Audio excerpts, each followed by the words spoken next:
Good morning, students. I hope you all are good and doing well. I am Rajni Singh, your moral science teacher. Students, today I will discuss with you lesson 13, 14, 15 and 16. In all these chapters, we will talk about trust. How can we develop trust and what are the benefits of trust? So let's start.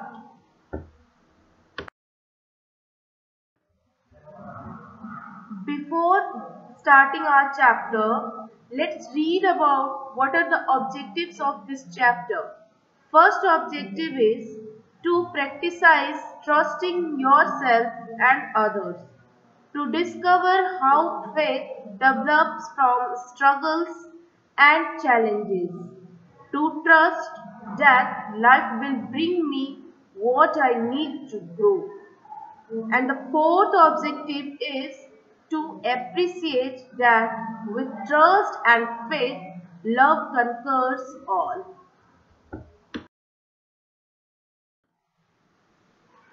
So today we will know what is trust by the greatest saints of Hinduism and great devotee of Lord Krishna, Mirabai.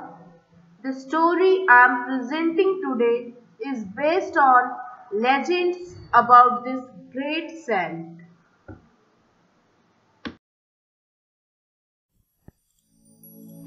Saint Mira or Mirabai. Saint Mira or Mirabai was a great Hindu saint, known for her fearless disregard for social and family conventions in her devotion to Lord Krishna. She was born in the year 1498 into a royal family of Rajasthan in India.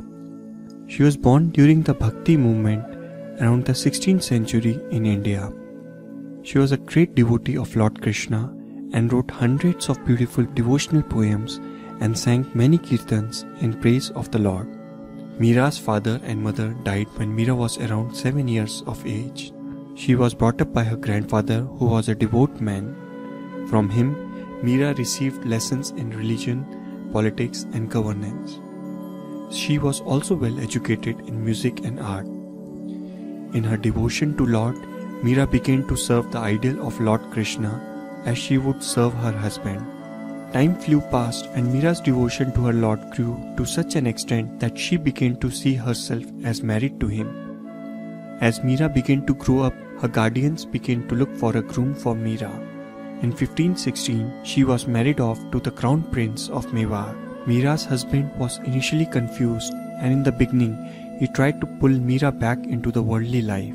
Soon enough, he began to appreciate her, and before long, a relationship based on friendship and mutual respect began to grow between them. It is said that her husband protected her young wife from all kinds of criticism and encouraged her to write poems.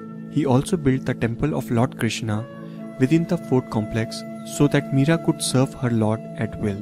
Unfortunately, Mira's husband died in a battle in the year 1521. The death had a profound effect on Mira. She not only lost a friend but also her mentor and her protector. With the death of her husband, Mira began to devote more time to her spiritual practices. She danced and sang for hours in front of the deity in the temple. Devotees, consisting of common people, came from far and wide to listen to her songs. This was not taken kindly by the royal household and they tried to stop her. She became persecuted by her in-laws for her religious devotion. However, Mira did not let anything to come in her way. She began to concentrate on spiritual practices more and more. Within a short period, her father-in-law too lost his life in a battle and her brother-in-law became the ruler.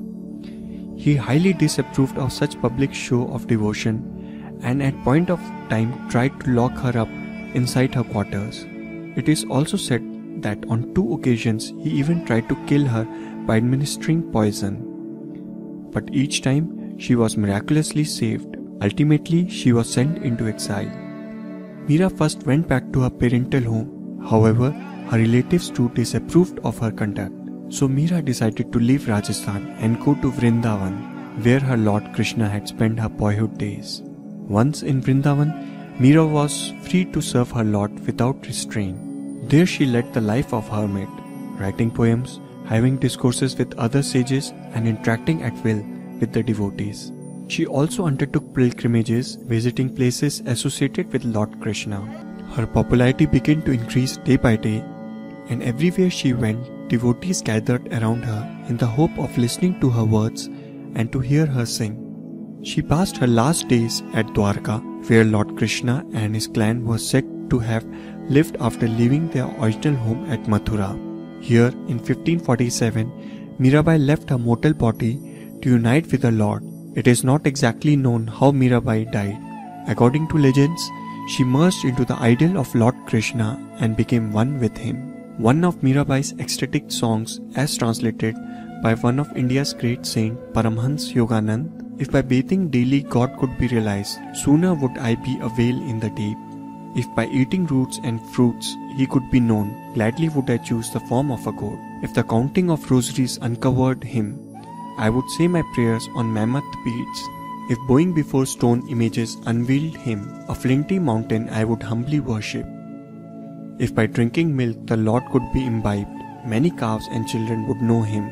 If abandoning one's wife could summon him, would not thousands be units?" Mirabai knew that to find the Divine One, the only indispensable is love.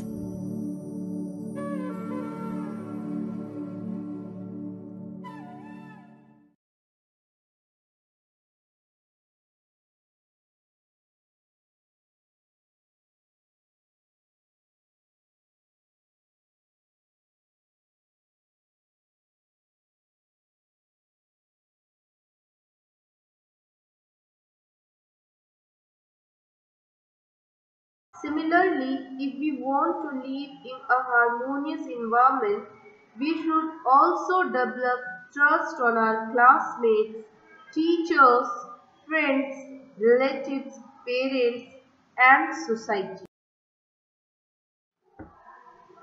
I hope students you understood the chapter very well. Thank you and have a nice day.